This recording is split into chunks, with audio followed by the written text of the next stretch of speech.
تو اللہ تعالیٰ نے فرمایا اللہ کا نام لینے والوں. اب یاد یہ کہا کہ گرجوں کے سادھو ہوں یا پنڈت ہوں یا پادری ہوں یا مسجدوں میں اللہ کا نام لینے والے ہوں، ان سب کی مدد کے لیے نکلو.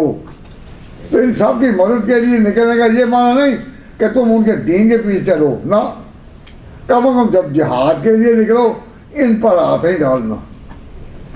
حضور نے فرمایا جب تم جہاد کے نکلو تو ان پر ہاتھ نہیں ڈالنا.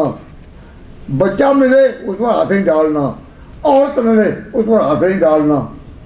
تو جب ہم یہ باتیں کرتے ہیں تو جو لوگ جہاد پر اعتراض کرتے ہیں، اسلامی جہاد پر، تو ان کو یہ بتاؤ کہ پیغمبر نے کہا بچوں کو نہ ضرر پہنچے، عورتوں کو نہ ضرر پہنچے، سادھوؤں کو نہ ضرر پہنچے، پنڈتوں کو نہ ضرر پہنچے. ان کی عبادت گاہوں کو تم نے ڈھانا نہیں. یہ نہیں کہ اگر تم کامیاب ہو جاؤ تو ان کے گرجوں کو ڈھا دو، تم نے ڈھانا نہیں. اب اس طرح کون کہہ سکتا ہے؟ جو لوگ ہمارے پیغمبر کے اوپر الزام لگاتے ہیں کہ یہ مار دھاڑ کرتے مسلمان کیا ہے، یہ لٹوروں کی طرح آئے.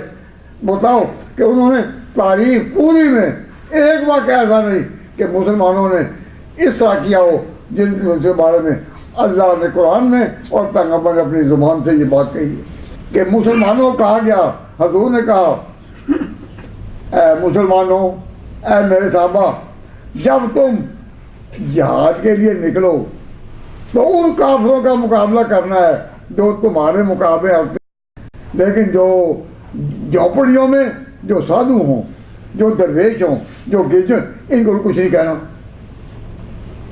تو حضور اکرم صلی اللہ علیہ وسلم نے سچا دین تو وہی ہے جو حضور لائے، لیکن آپ نے کہا کہ خدا کا نام لینے والے جو ہیں وہ جھوٹے بھی ہوں تو خدا کے نام کی عزت اتنی کرو کہ تم نے ان کے گلے نہیں پڑنا. صحابہ نے جتنی جنگیں کی ان جنگوں میں انہوں نے کبھی کسی مسافر کو، جھونپڑی والے کو، مندر والے کو، گرجے والے کو، عبادت خانے والے کو کبھی کسی کو ناکام نہیں کیا. کہا کہ اتنی کا بات تھوڑی ہے کہ یہ نام لے رہے ہیں، اور نام تو لے رہے ہیں، آگے بخشش نہ ہونی وہ تو خدا کی شان ہے نا کہ ان کی بخشش نہیں، بخشش مسلمانوں کی ہے، لیکن نام تو خدا کا لے رہے ہیں نا. تو خدا کے نام کی عزت ہو، عزت ہو. تو اس طرح کی گئی، صحابہ نے کی کہ کوئی سادھو بھی جا رہا ہو، پتہ ہے کہ اس کا دین غلط ہے، یہ غلط فہمی ہے، لیکن اس کی بھی عزت کرو.